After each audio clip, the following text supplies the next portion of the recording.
তো আজকে আমি শেয়ার করব তোমাদের সাথে যে আমার এসএসসি এমটিএস 2025 কেমন হলো। আমি কতগুলো প্রশ্ন অ্যাটেম্প্ট করলাম, কি কি প্রশ্ন এসেছিল আমার শিফটে। তো তোমরা অনেকেই জানতে চেয়েছো। তার আগে বলে রাখি যে যারা জানো না, যারা নতুন আমার চ্যানেলে, আমি 2025 এসএসসি এমটিএস আমার মুঙ্গেরে সিট পড়েছিল, বিহারের মুঙ্গেরে। তো পশ্চিমবঙ্গের যে সমস্ত ভাই বোনদের এক্সাম বিহারের মুঙ্গেরে পড়েছে তাদের বলে রাখি, আমার এই চ্যানেলে তোমরা কিভাবে যাবে, কোথায় থাকবে, ঠিক আছে, সমস্ত গাইডেন্স দিয়ে আমি কিন্তু ভিডিও আপলোড করেছি। তো তোমরা সবাই দেখো, যারা যারা ভয় পাচ্ছ যে দাদা কী করে যাবো অত দূর, ঠিক আছে, কোনো ভয় নেই। যদি তোমার প্রিপারেশন ভালো থাকে, কনফিডেন্স থাকে, যদি 1%ও থাকে সিলেকশনের চান্স, তাহলে আমি বলবো যাও, ঠিক আছে। এবং ভিডিওটা দেখো, তাহলে তোমাদের প্রচণ্ড প্রচণ্ড মানে হেল্প হবে এবং সমস্ত ডাউট ক্লিয়ার হয়ে যাবে। তো কোনো টেনশনের ব্যাপার নেই। আজকে শুধু আমি বলবো, তোমরা যেমন প্রশ্ন করেছো দাদা ইংলিশের কোশ্চেন কেমন এসেছিল, ঠিক আছে, সেই সমস্ত বিষয় আজকে আলোচনা করব। তো চলো শুরু করা যাক। দেখো, এমটিএস পরীক্ষাতে কিন্তু সিলেকশনের ক্ষেত্রে আমি বলে রাখি যে তোমাদের হচ্ছে অ্যাকিউরেসি খুব মেনটেন করে।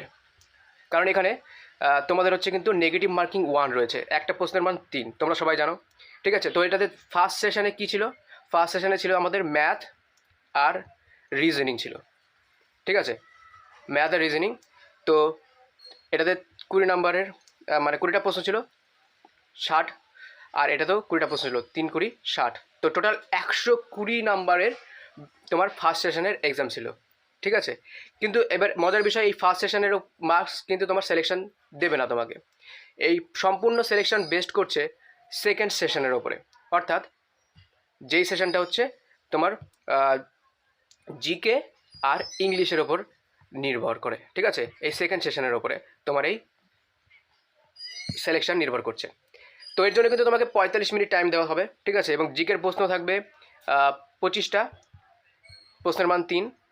এই ইংলিশের প্রশ্নেও থাকবে 25টা, প্রতিটা কোশ্চেনের মান 3, তো 75, এইদিকে 75, টোটাল 150 মার্কস। তো এইখানে তোমাকে ম্যাক্সিমাম অ্যাটেম্প করতে হবে, ঠিক আছে। তোমরা সবাই জানো অলরেডি, তাও আমি বলে দিচ্ছি যারা নতুন তাদের জন্য। তো এখানে কিন্তু তোমাদের ম্যাক্সিমাম অ্যাটেম্প করতে হবে এবং উইথ অ্যাকিউরেসি। কারণ একবার ভাবো, এখানে নেগেটিভ মার্ক 1, ঠিক আছে, তার মানে আর একটা প্রশ্নের মান 3, তার মানে তুমি যদি একটা ভুল করো তোমার 4 নম্বরের ঘাটতি হবে, ঠিক আছে। তো এখানে কিন্তু খুব সাবধানে অ্যাকিউরেসি মেনটেন করতে হবে কিন্তু, ঠিক আছে। যে দাদা আমি তো খুব কম অ্যাটেম্প্ট হচ্ছে, হার্ড শিফটে কিন্তু তুমি প্রচণ্ড নর্মালাইজে স্কোর তোমার বাড়বে, ঠিক আছে। তো এখানে কিন্তু অ্যাকিউরেসি তোমাকে মেনটেন করতে হবে, আমি বারবার বলছি, ঠিক আছে। নাহলে কিন্তু তোমার স্কোর প্রচণ্ড নিচে নেমে যাবে। তোমার মনে হবে যে আমি এত অ্যাটেম্প্ট করেছি, কিন্তু রিয়ালিটিতে যখন খাতা আসলে চেক হবে, ঠিক আছে। ও আচ্ছা, খাতা চেক হবে তার আগে বলে রেখে যে ফার্স্ট সেশনের ফার্স্ট সেশনটা পুরোপুরি তোমার কোয়ালিফাই নেচার, মানে হচ্ছে তোমার ওইটা ফাইনাল মেরিটে তোমার ওইটাতে কোনো হেল্প করবে না। কিন্তু ওই ফার্স্ট সেশনটা না, যদি তোমার ভালো কোয়ালিফাই না হয়, যেমন এসসিদের জন্য আমি তো বলি, যারা জানো না, ঠিক আছে, এসসিদের, যারা এসসি ক্যান্ডিডেট তাদের জন্য হচ্ছে কোয়ালিফাইং মার্কস হচ্ছে ওই ম্যাথের যে 20টা প্রশ্ন আর রিজনিংয়ের যে 20টা প্রশ্ন। এর মধ্যে যারা এসসি ক্যান্ডিডেট তাদের কেবলমাত্র 8টা কোশ্চেন সঠিক হতে হবে, ঠিক আছে, মাত্র 8টা কোশ্চেন, অর্থাৎ 3 8 24।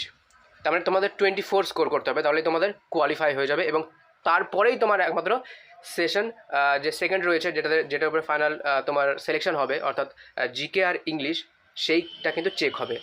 মানে ওটার এভালুয়েশন হবেই না যদি তোমার এখানে কোয়ালিফাই না হয়। তো খুবই সোজা, 8টা যদি তুমি তুক্কাও মারো, মানে ঠিক আছে 40টা কোশ্চেন টোটাল, তুমি যদি মানে তুক্কাও মারো, জাস্ট গেস করে মারো, তাও তোমার কিন্তু 8টা এমনিই ঠিক হয়ে যাবে। আর রিজনিংয়েই পাস হয়ে যাবে, কারণ রিজনিং সবাই পারে, তো এটা নিয়ে কোনো টেনশন নেই, ঠিক আছে। আর যারা জেনারেল তাদের হয়তো 12টা কোশ্চেন তোমাদের ঠিক করতে হবে ম্যাথে এবং রিজনিংয়ে, ঠিক আছে। তো এই হলো তোমাদের যে সেশন 1 আর সেশন 2 এর কী ভূমিকা রয়েছে তোমার সিলেকশনে, ঠিক আছে। সেশন 1 এর ভূমিকা শুধুমাত্র কোয়ালিফাইং ইন নেচার, তোমাকে যদি এসসি হয় তাহলে 8টা কোশ্চেন ঠিক করতে হবে, ঠিক আছে। যে কোনো সেকশন থেকে, ম্যাথ থেকে 8টা করলে হবে বা রিজনিং থেকেও 8টা করলে হবে। যেমন তোমার যদি মনে হয় যে আমি শুধু রিজনিংয়ে অ্যাটেম্প করবো, ম্যাথ ছেড়ে দেবো, ঠিক আছে, তাহলেও হবে। কিন্তু আমি বলবো ছাড়বে না, কারণ এখানে এই যে ফার্স্ট সেকশন, এটাতে কোনো নেগেটিভ মার্কিং নেই, 0 নেগেটিভ মার্কিং, ঠিক আছে। তো এখানে তুমি একটা কোশ্চেনও ছাড়বে না। যদি না পারো তাহলে কি করবে, জাস্ট এমনি অপশন ক্লিক করে, মানে তোমার আন্দাজ অনুযায়ী ক্লিক করে ছেড়ে দাও, ঠিক আছে। বাই চান্স ওইখান থেকে কিন্তু তোমার যদি নাম্বার হয় তো অ্যাড হয়ে যাবে, ঠিক আছে, কোনো নেগেটিভ মার্কিং নেই, ঠিক আছে। তো এই হচ্ছে তোমার ফার্স্ট সেশনের ব্যাপার। এবার সেকেন্ড সেশনটা বলি, যেটা তোমার হচ্ছে ফাইনাল মেরিটে নাম তুলতে সাহায্য করবে, সেটা একটু বলে দিই। তো দেখো, জিকেতে 25 নম্বরের প্রশ্ন, মানে 25টা প্রশ্ন, আর তোমার হচ্ছে ইংলিশে 25টা প্রশ্ন। এইটাই হচ্ছে তোমার গেম চেঞ্জার। এবার আমি তোমাদের একটা একটা করে বলছি যে ম্যাথে যেই প্রশ্নগুলো এসেছিলো, ম্যাথের লেভেল প্রচণ্ড ইজি ছিল, মানে 10th লেভেলের থেকেও নিচে, ঠিক আছে। এসএসসি এমটিএস মানে কি ম্যাট্রিকুলেশন লেভেলের এক্সাম, কিন্তু ম্যাথের এক্সাম নিয়ে কোনো টেনশনই নেই, ঠিক আছে। ম্যাথ আর রিজনিং নিয়ে তোমাদের কোনো টেনশন না, এটা প্রচণ্ড ইজি আসছে এখনও পর্যন্ত যতগুলো শিফট হয়েছে, অর্থাৎ 4 তারিখ থেকে 5, 6 যতগুলো এক্সাম হয়েছে ফার্স্ট ব্লকের এক্সাম, যেমন আমার 6 তারিখে ছিল, তার আগের যে এক্সামগুলো সেগুলো আমি দেখেছি, সমস্ত আমার কোশ্চেন দেখা কমপ্লিট, ঠিক আছে। তো মানে কোশ্চেনের রিভিউ ফিউ সব আমার দেখা কমপ্লিট। তো সেখান থেকে আমি বলছি যে ম্যাথ আর রিজনিং নিয়ে কোনো চাপ নেই, ঠিক আছে। তো ইজিলি তুমি এখান থেকে কোয়ালিফাই করে যাবে। তো এইগুলোর উপরে এখন ফোকাস করা বন্ধ করো, ঠিক আছে। তো তোমাকে এখন পুরোপুরি ফোকাস করতে হবে জিকে আর ইংলিশ, আর হাতে টাইমও নেই, অলরেডি তোমরা জিকে ইংলিশ যা পড়েছো সেইগুলোকেই বারবার রিভাইজ করো, ঠিক আছে। আর ম্যাথে কী কোশ্চেন আসছে, আমি বলছি পার্সেন্টেজ থেকে কোশ্চেন আসছে প্রচুর, তারপরে এলসিএম, এইচসিএফ এইগুলো থেকে প্রশ্ন আসছে, মানে ম্যাক্সিমামটাই অ্যারিথমেটিকের উপরে নির্ভর করছে, অ্যাডভান্স ম্যাথ খুব কম আসছে, ঠিক আছে। আর সবগুলো কোশ্চেনই ডুয়েবল, ফুল, কেউ যদি একটু ম্যাথে ভালো হয় তাহলে সে ফুল অ্যাটেম্প করবে, অর্থাৎ 20টায় সে অ্যাটেম্প করতে পারবে, ঠিক আছে, কোনো ব্যাপার নেই। তারপরে হচ্ছে তোমার রিজনিং, রিজনিং তো আরও সোজা, ঠিক আছে। সবথেকে বেশি কোশ্চেন রিজনিংয়ের আমার শিফটে ছিল কোডিং ডিকোডিং, তারপরে তোমার ক্লকের একটা কোশ্চেন ছিল, ঠিক আছে। সব ডুয়েবল কোশ্চেন ছিল, খুবই সোজা। তো এইখান থেকে ইজিলি তুমি হচ্ছে কোয়ালিফাই করে যাবে, তারপরে তোমার কিন্তু সেকেন্ড সেকশন খুলে যাবে অটোমেটিক্যালি। এটার টাইম যখন শেষ হয়ে যাবে তারপরে এই সেকেন্ড সেকশন যেটা হচ্ছে জিকে আর ইংলিশ, সেটা কিন্তু খুলে যাবে, আর এটাতে কিন্তু তুমি 45 মিনিট টাইম পাবে, ঠিক আছে। তো দেখো জিকেতে কি কোশ্চেন এসেছিলো, আমি আমার মেমোরিতে যত মনে আছে আমি সেগুলো শেয়ার করছি, ঠিক আছে। তো জিকেতে আমি দেখলাম যে স্ট্যাটিক জিকের কোশ্চেন এইবার ট্রেন্ডে চলছে, মানে এডিকুইটি কিন্তু প্রচণ্ড আনপ্রেডিক্টেবল হয়ে গেছে, ঠিক আছে। মানে সবাই প্রেডিক্ট করছিল যে কারেন্ট অ্যাফেয়ার্সের কোশ্চেন প্রচুর আসবে, মানে 4টে থেকে 5টা তো আসবেই শিওর, সবাই এটা ধরে নিয়েছিল, কিন্তু এডিকুইটি কিন্তু সেটা করেনি। এসএসসি এমটিএস পরীক্ষাতে কারেন্ট অ্যাফেয়ার্সের যে ভূমিকা সেটা অলমোস্ট জিরো। আমি কারেন্ট অ্যাফেয়ার্স প্রচণ্ডভাবে মানে প্রিপেয়ার করে গেছিলাম, কিন্তু একটা কারেন্ট অ্যাফেয়ার্সও আমি মানে আসেইনি এক্সামে প্রশ্ন, বুঝতে পারছো তো। তো কারেন্ট অ্যাফেয়ার্সের উপরে কোনো খাটাখাটনি করার দরকার নেই, যেটুকু খেটেছো বা এর আগে যতটা পড়েছো ব্যাস এনাফ, ঠিক আছে। তো স্ট্যাটিক জিকের উপরে ফোকাস করো এখন। স্ট্যাটিক জিকের আমার শিফটে যতদূর আমি জানি, ঠিক আছে, আমার মানে দেখেছি কোশ্চেন সব, তো 10টা কোশ্চেন তো ছিল স্ট্যাটিক জিকের। আমি বলবো কোশ্চেন কী কী ছিল সেগুলো এখনই। তো স্ট্যাটিক জিকের উপর কিন্তু ফোকাস করতে হবে তোমাকে, ঠিক আছে। সায়েন্সের কোশ্চেন কিন্তু 2টো ছিল আমার শিফটে, ঠিক আছে। তারপরে পলিটির একটা কোশ্চেন ছিল যে রাষ্ট্রপতির অপসারণ যে ব্যবস্থা সেটা কত নম্বর আর্টিকেলে, 61 নং আর্টিকেল, সেটা তোমরা সবাই পড়েছো। তো খুবই সোজা একটা প্রশ্ন ছিল। তারপরে ইতিহাস থেকে 3-4টে কোশ্চেন ছিল। তো কোশ্চেন কিন্তু এই সমস্ত পোর্শন থেকেই আসছে, মানে তারপরে ইকোনমিক্স, যেটা কোনোবার একটা কোশ্চেন দেয় কি দেয়ও না, এইবার কিন্তু ইকোনমিক্স থেকে মোটামুটি 2টো কোশ্চেন চলে এসেছিলো, ঠিক আছে। তো সমস্ত পোর্শন থেকে কিন্তু কোশ্চেন আসছে, শুধু কারেন্ট অ্যাফেয়ার্সটাই ডাউন চলছে।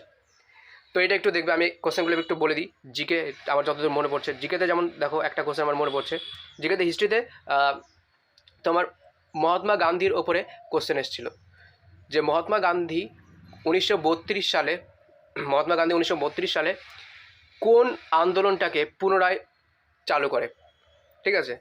তো এরকম একটা প্রশ্ন এসেছিল, যেটা সঠিক উত্তর হবে হচ্ছে তোমার আইন অমান্য আন্দোলন। 1931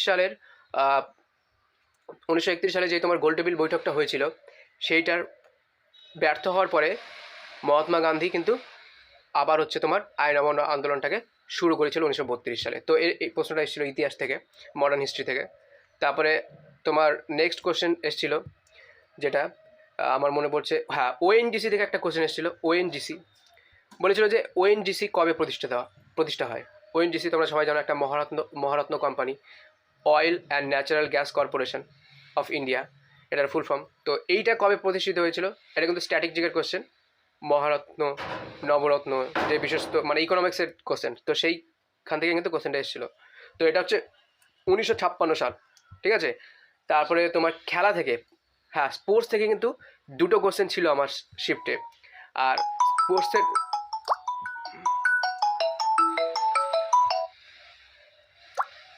স্পোর্টসের দুটো কোশ্চেনই কিন্তু ডুয়েবল ছিল। হ্যাঁ, স্পোর্টসের কোশ্চেন কিন্তু প্রতিবার প্রচণ্ড টাফ দেয়, কিন্তু এইবারের যে আমার শিফটে লাকিলি সেই দুটো কোশ্চেনই সহজ ছিল। যেমন আমার মনে পড়ছে একটা কোশ্চেন করেছিল তোমার হচ্ছে এই পপিং ক্রিজ, অর্থাৎ পপিং কথাটা কোন শব্দের সাথে জড়িত। ঠিক আছে, এটাও জিজ্ঞাসা করেনি যে পপিং কোন ক্রিজ কোন খেলার সাথে জড়িত, জিজ্ঞাসা করেছে যে পপিং শব্দটা কোন নিম্নলিখিত কোন শব্দটার সাথে জড়িত। অপশন ছিল ফিল্ড, তারপরে আরও কয়েকটা অপশন ছিল, এবং অপশন ডিতে ছিল ক্রিজ। তো পপিং ক্রিজের সাথে জড়িত। ঠিক আছে, তো এটা খুবই ডুয়েবল কোশ্চেন ছিল। আর ক্রিকেট থেকে মানে স্পোর্টস থেকে আরেকটা প্রশ্ন ছিল, সেটা হচ্ছে হেলমেট। ঠিক আছে, হেলমেট ব্যবহার করে না নিম্নলিখিত কোন খেলোয়াড়, মানে কোন প্লেয়ার হেলমেট ছাড়াই মানে খেলাতে অংশগ্রহণ করে। নিচে অপশন ছিল উইকেট কিপার, তারপরে তোমার আরও বেসবল প্লেয়ার না কি একটা অপশন ছিল, এবং সবার লাস্টে অপশন ছিল অপশন সি না ডিতে একটা অপশন ছিল, সেই অপশনটা ছিল হচ্ছে বোলার। ঠিক আছে, ক্রিকেটের বোলার, সেই বোলার। তো এটাই সঠিক উত্তর হবে, কারণ বোলারদের হেলমেট পরার প্রয়োজন হয় না। তো একেবারে বেসিক, ঠিক আছে, কোশ্চেন স্পোর্টস থেকে এসেছিলো। তারপরে স্ট্যাটিক জিকের কোশ্চেন প্রচুর এসেছিলো, আমার এখন মনে পড়ছে না। ঠিক আছে, তাও যতদূর মনে পড়ছে আমি বলছি, আমি খাতায় কয়েকটা লিখে রেখেছিলাম, তো দাঁড়াও দেখছি। হ্যাঁ, মেগাস্থিনিস থেকে একটা কোশ্চেন এসেছিলো ইতিহাসে।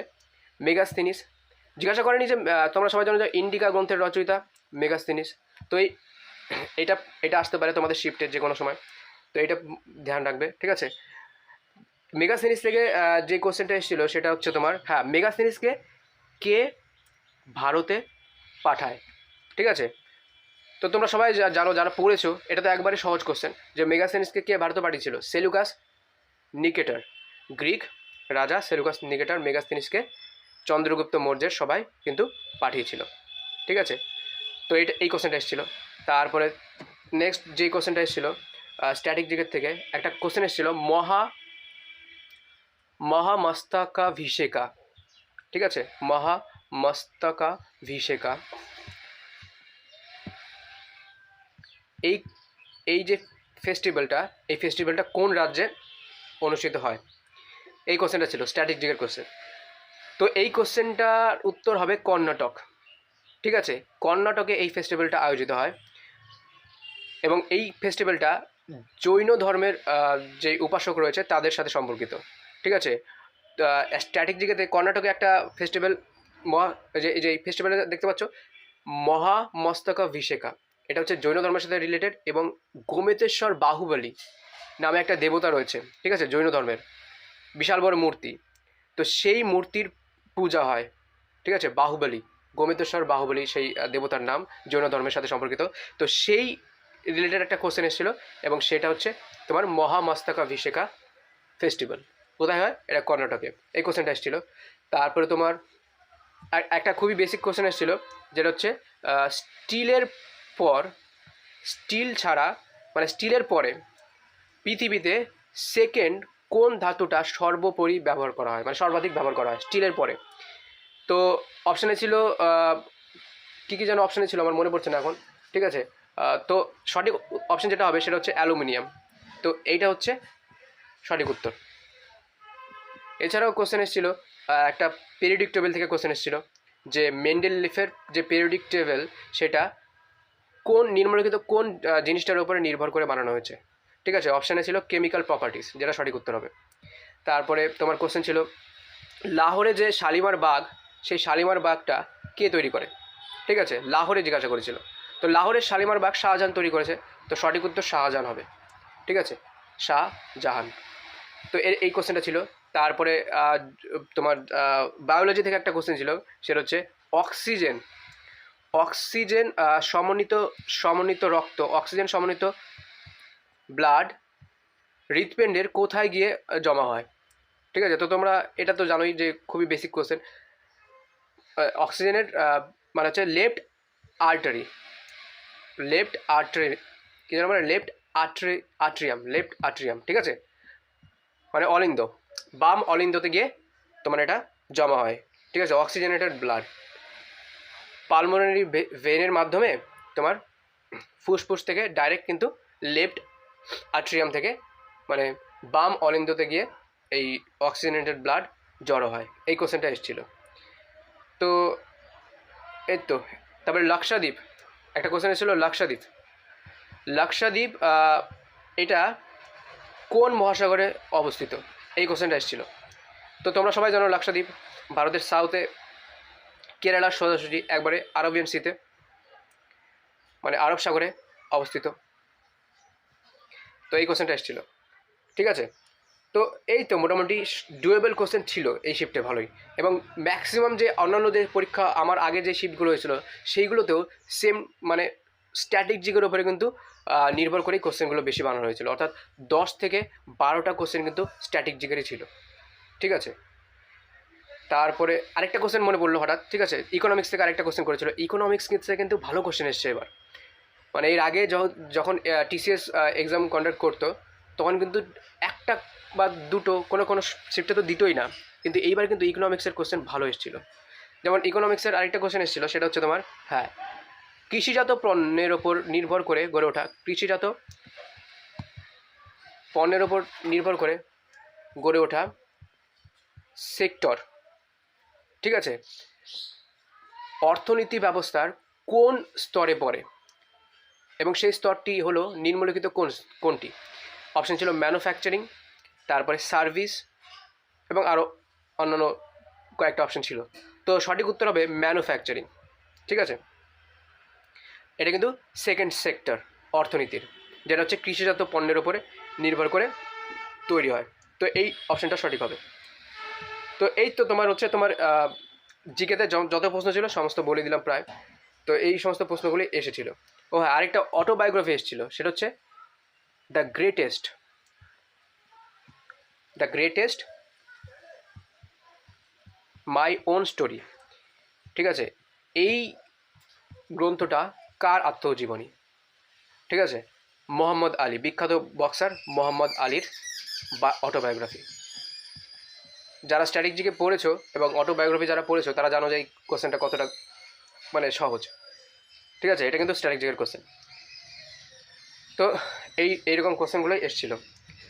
তারপরে কুম্ভ মেলা থেকে একটা কোশ্চেন এসেছিলো, খুবই সহজ, ঠিক আছে। কুম্ভ মেলার সাথে রিলেটেড একটা কোশ্চেন আমার শিফটে এসেছিল। সেই কোশ্চেনটা ছিল উত্তরাখণ্ডের কোথায় এই মেলাটা আয়োজন করা হয়, উত্তরাখণ্ডের কোন জায়গায়? তো সঠিক উত্তর হবে তোমাদের হরিদ্বার।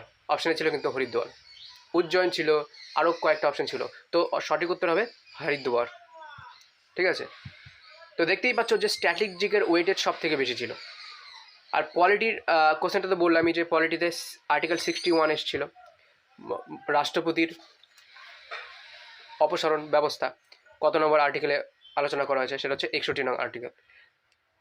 তার মানে সমস্ত সেকশন থেকেই কোশ্চেন করেছে, শুধুমাত্র কারেন্ট অ্যাফেয়ার্স বাদে।